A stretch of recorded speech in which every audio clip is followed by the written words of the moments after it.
আলাইকুম প্রিয় ভিউয়ার্স, তুবাস কিচেনে আপনাদেরকে স্বাগতম। চলে এলাম বোনের বাড়িতে বেড়াতে। ভাগনা ভাগ্নির সাথে 100 সাবস্ক্রাইব উপলক্ষে একটা পিকনিকের আয়োজন করে ফেললাম। আমার ভাগিনা এবং আমার ছেলেকে পাঠিয়ে দিলাম বাজারে বিরিয়ানির সরঞ্জাম কেনার জন্য।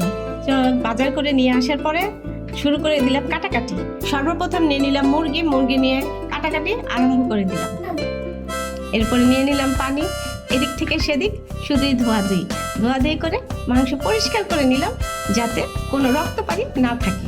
সব মশলা রেডি ছিল, শুধু ছিল বাদাম বাটা, তাই শুধু বাদাম ভিজে বেটে নিলাম। এরপরে মশলা বাটা কমপ্লিট হয়ে গেল। এরপরে আমরা নিয়ে নিলাম পেঁয়াজ, কাঁচামরিচ, গাজর, টমেটো। শুরু করে দিলাম পেঁয়াজ কাটা, এরপরে শুরু করে দিলাম টমেটো কাটা, গাজর কাটা। কমপ্লিট হয়ে গেল আমাদের কাটাকাটির পর্ব। আমরা বিরিয়ানি রান্না করার আগে, এটা আমার নিজের পার্সোনাল কাজ, আমরা চালটাকে আগে ভিজিয়ে রাখি যাতে বিরিয়ানিটা সুন্দর হয়। কিছুক্ষণ ভিজানোর পরে যদি সেই চালটা আমরা উঠিয়ে ঝরা দিয়ে রাখি তাহলে আমাদের সেই বিরিয়ানিটা খুব সুন্দর এবং ঝরঝরে হয়।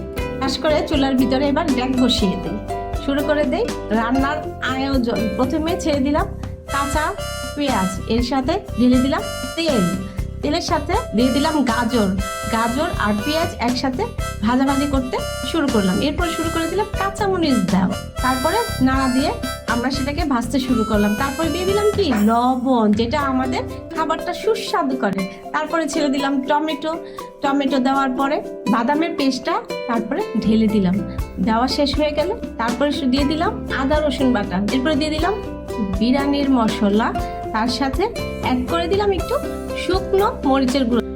মশলাটা ভালোভাবে কষিয়ে নিলাম যাতে মশলা থেকে ভালো একটা সুন্দর স্মেল বের হয়। এরপরে দিয়ে দিলাম আমরা মুরগির মাংস দিয়ে নাড়াচাড়া করতেই থাকলাম এবং মাংসটাকে ভালোভাবে কষিয়ে নিলাম। কষানো মাংসের মধ্যে আমরা ছেড়ে দিলাম কিছু আলু।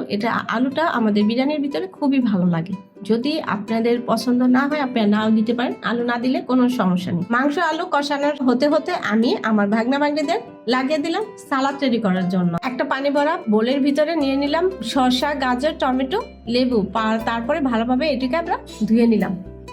এরপরে আমরা সালাদের সাইজ অনুসারে শসা, টমেটো, কাঁচামরিচ, গাজর, পেঁয়াজ কেটে নিলাম, তার সাথে লেবুও যুক্ত করে দিলাম। এরপরে আমরা সব সালাদের উপকরণ একটা বোলের মধ্যে নিয়ে নিলাম। এরপরে লবণ এবং একটু সরিষার তেল অ্যাড করে মিক্সড করে নিলাম। সালাদের আসল স্বাদটা পাওয়ার জন্য ভালোভাবে মাখিয়ে নেওয়াটা খুবই জরুরি। আলু ও মাংস সিদ্ধ হয়ে গেলে চাল দিয়ে পানি ও দুধ দিয়ে ফুটার অপেক্ষা করতে লাগলাম। এরপরে আমরা এক্সট্রা ফ্লেভারের জন্য জাফরানের ভেজানো পানি অ্যাড করে দিলাম। যদি না থাকে তাহলে দরকার নেই। জাফরান পানি মেশানোর পরে অল্প আঁচে ঢাকনা দিয়ে ঢেকে দিলাম। দেখতে দেখতে রেডি হয়ে গেল আমাদের সুস্বাদু লোভনীয় বিরিয়ানি। এরপর ঝটপট আমরা একটা প্লেটে লেবু ও সালাদ নিয়ে খাওয়া দাওয়া শুরু করে দিলাম। কি মজা!